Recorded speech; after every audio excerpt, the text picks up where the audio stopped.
भाई क्या आपको भी ऐसा लगता है कि वो ढाबे वाला या फिर रेस्टोरेंट वाला दाल तड़का का वो रिच और स्मोकी टेस्ट घर पे आ ही नहीं पाता है?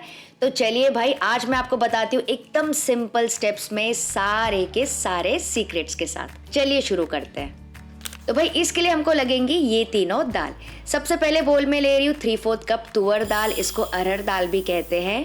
और साथ ही ये देखिए डाल रही हूँ 1/4 कप पीली वाली मूंग दाल। इससे बढ़िया सा टेक्सचर आएगा, क्रीमीनेस आएगी और बाइंडिंग आएगी।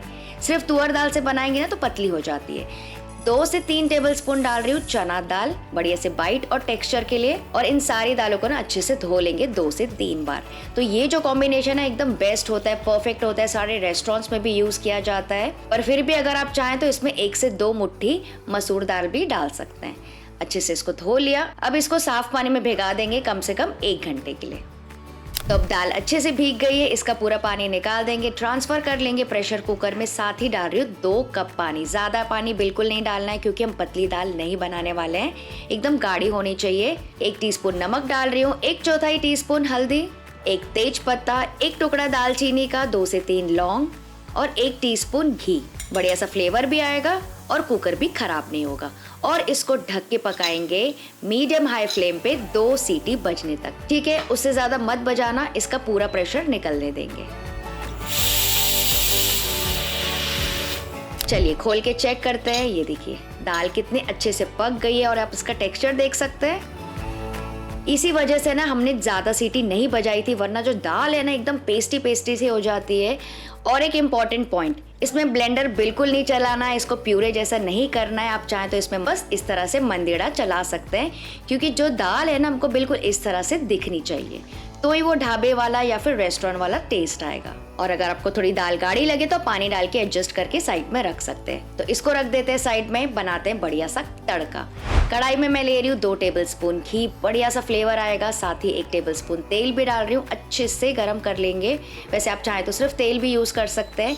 1 टीस्पून डाल दीजिए जीरा, थोड़ी सी हींग, सूखी कश्मीरी लाल मिर्चें और ये देखिए बारीक कटी हुई अदरक और बारीक कटी हुई लहसुन, ये भी 1 से 2 टेबलस्पून भर के डाल दीजिए। थोड़ी सी बारीक कटी हुई हरी मिर्चें भी डाल रही हूँ और इन सारी चीजों को ना अच्छे से मिक्स कर लेंगे, पका लेंगे मीडियम हाई फ्लेम पे। तो ये जो तड़का है ना बहुत ज़्यादा इंपॉर्टेंट है, जिसकी वजह से टेस्ट आता है दाल तड़का में। अब कुछ लोग क्या करते हैं ना, यहीं पे अदरक लहसुन का पेस्ट डाल देते हैं, दाल में खड़े गरम मसाले स्किप कर देते हैं और फिर उनके कमेंट्स आते हैं कि ढाबे जैसा या फिर रेस्टोरेंट जैसा टेस्ट ही नहीं आया। तो कोई भी स्टेप मिस मत करना, बिल्कुल इसी तरह से बनाना। ठीक है, ये हो गया तड़का। अब इसमें मैं डाल रही हूँ 2 मीडियम साइज के प्याज बारीक कटे हुए और इनको ना अच्छे से गोल्डन ब्राउन होने देंगे। तो यहाँ पे जल्दबाजी बिल्कुल मत करना, इसको अच्छे से गोल्डन होने देना, उसके बाद ही आगे की चीज़ें डालनी हैं, क्योंकि इसी डार्क ब्राउन प्याज से ना वो टेस्ट और कलर आता है दाल तड़का में। तो समझिए ऑलमोस्ट फ्राई हो जाए प्याज, उतने हमको पकाना है। ये देखिए इस कलर तक के मैंने पकाया है। और अब मैं इसमें डाल रही हूँ 2 मीडियम साइज के टमाटर, इस तरह से छोटे कटे हुए, और इसको भी थोड़ा सा चला लेंगे। अब यहाँ पे मैं आपको एक टिप दे देती हूँ, अगर आपको खट्टी दाल पसंद है ना तो यहाँ पे आप टमाटर थोड़ा ज़्यादा भी डाल सकते हैं। और एक इम्पॉर्टेंट चीज़, यहाँ पे 1-2 टमाटर डाल दीजिए और 1 टमाटर काट के ना बॉईल करने के समय आप दाल में भी डाल सकते हैं, तो वैसे भी ज़्यादा अच्छी बनती है दाल। तो मैंने सिर्फ यहाँ पे तड़के पे डाला है, इसको थोड़ा सा चला लेंगे जब तक सॉफ्ट ना हो जाए। यहीं पे मैं डाल रही हूँ नमक। अब यहाँ पे डालेंगे 1/4 टीस्पून हल्दी पाउडर, क्योंकि हमने दाल में भी डाला है। आधा टीस्पून डाल रही हूँ लाल मिर्ची पाउडर, आधा टीस्पून धनिया पाउडर, 1/4 टीस्पून गरम मसाला। अच्छे से मिक्स कर लेंगे और थोड़ी देर भून लेंगे। तो यही तड़का जो है ना रेस्टोरेंट्स और ढाबों में बनाया जाता है हाई फ्लेम पे, गैस पे या फिर भट्टी में, और साइडों से ना थोड़ी थोड़ी आग आती रहती है पैन में, जिसकी वजह से उसमें स्मोकी फ्लेवर आता है। लेकिन टेंशन मत लेना, हम आगे इसको स्मोकी फ्लेवर देने वाले हैं, तो वीडियो पूरा वॉच कीजिएगा। और अब ये देखिए मैं क्या करूँ, इसका जो तड़का है ना, मतलब ये जो बेस तड़का तैयार हो गया, इसका थोड़ा सा पोर्शन निकाल के रख रही हूँ। मान लीजिए अगर आपको एक्स्ट्रा तड़का नहीं बनाना है तो आप यही तड़का दाल के ऊपर डाल सकते हैं। और बाकी के तड़के में मैं डाल रही हूँ बॉईल की हुई दाल और अच्छे से मिक्स कर लेंगे।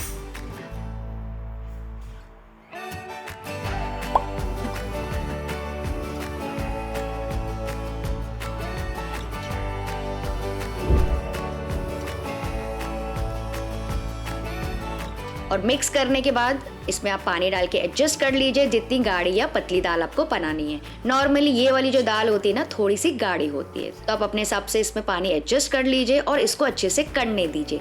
जितना अच्छे से आप इसको कढ़ाएंगे ना लो मीडियम फ्लेम पे, उतनी अच्छी टेस्टी आपकी दाल बनेगी और बढ़िया सी गाढ़ी भी हो जाएगी। तो भाई आप ये वीडियो कौन से शहर से देख रहे हैं और आप इस दाल में कौन कौन सी दाल डालते हैं या फिर एक ही दाल से बनाते हैं, मुझे कमेंट करके ज़रूर बताइएगा। तो ये देखिए मैंने इसको करीबन 7 से 8 मिनट तक के अच्छे से कढ़ने दिया। थोड़ी सी गाढ़ी भी हो गई है और दाल भी आपको दिख रही होगी, कंसिस्टेंसी एकदम प्यूरे जैसे बिल्कुल नहीं है। तो अब इसके टेस्ट को करेंगे दुगना, बनाएंगे बढ़िया सा तड़का। पैन में ले रही हूँ घी, इसमें मैं डाल रही हूँ 1 टेबलस्पून भर के बारीक कटा हुआ लहसुन और 1 टीस्पून जीरा। इसको अच्छे से चला लेंगे ताकि जीरा क्रैकल हो जाए और जो लहसुन है थोड़ी सी गोल्डन ब्राउन हो जाए। तो पहले भी हमने लहसुन डाला था, लेकिन इस लहसुन का जो तड़का ऊपर से जाता है ना, अलग ही फ्लेवर आता है। गैस का फ्लेम कर दीजिए ऑफ और डाल दीजिए सूखी लाल मिर्चें और लाल मिर्च का पाउडर। जल्दी जल्दी मिक्स कर लेंगे और इस तड़के को तुरंत से डाल देंगे दाल के ऊपर। क्या तो बढ़िया लगती है इसकी वजह से दाल। तो अगर आपको चाहिए ना तो यहीं पे आप इसको ढक के थोड़ी देर छोड़ सकते हैं ताकि जो पूरा फ्लेवर है उसमें रस बस जाए। लेकिन मैं क्या कर रही हूँ ना, इसमें दे रही हूँ स्मोकी फ्लेवर।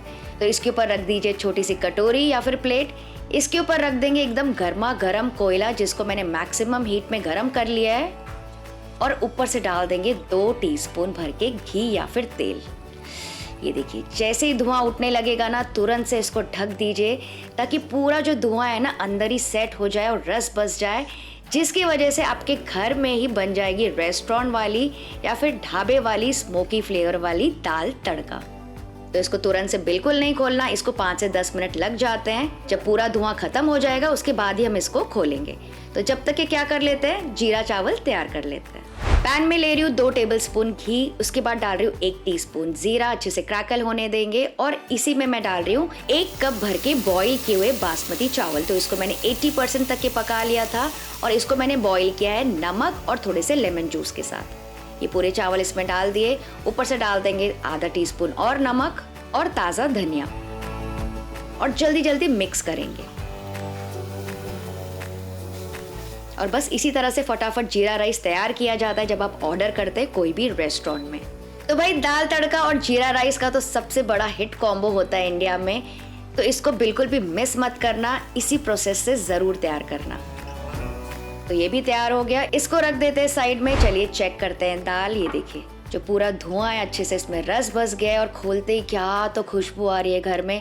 मतलब जब हम रेस्टोरेंट में घुसते हैं तो कैसे वो खुशबू आती है खाने की, बिल्कुल वैसी खुशबू आ रही है। तो ऊपर से डाल दीजिए थोड़ा सा ताज़ा धनिया, वाह, और थोड़ा सा मिक्स कर लीजिए।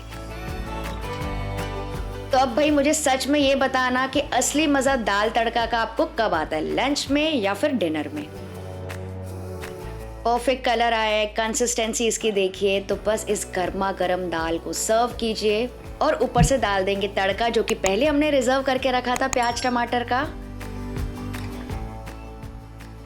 और फिर थोड़ा बहुत तड़का डाल देंगे जो कि जीरा का हमने बनाया था घी में। और ऊपर से आप डाल सकते हैं थोड़े से जिंजर जूलियंस यानी कि अदरक के लच्छे, हरी मिर्ची, धनिया, जैसे भी आपको गार्निश करना है। और बस अब करना क्या है, इस गर्मा गर्म दाल को एंजॉय करेंगे जीरा राइस के साथ। ओह माय गॉड, इतना ज़्यादा सैटिस्फाइंग लगता है ना कि मैं आपको क्या ही बताऊं। स्पेशली जब हम आउट ऑफ इंडिया होते हैं ना, या फिर लंबी छुट्टी के बाद घर पे आते हैं ना, तो ये तो कॉम्बो ऐसा लगता है जैसे कि जन्नत हो। तो 10 में से आप इसको कितने मार्क्स देना चाहोगे ज़रूर बताना। वीडियो थोड़ा भी हेल्पफुल लगा तो लाइक, शेयर और सब्सक्राइब ज़रूर करके जाना।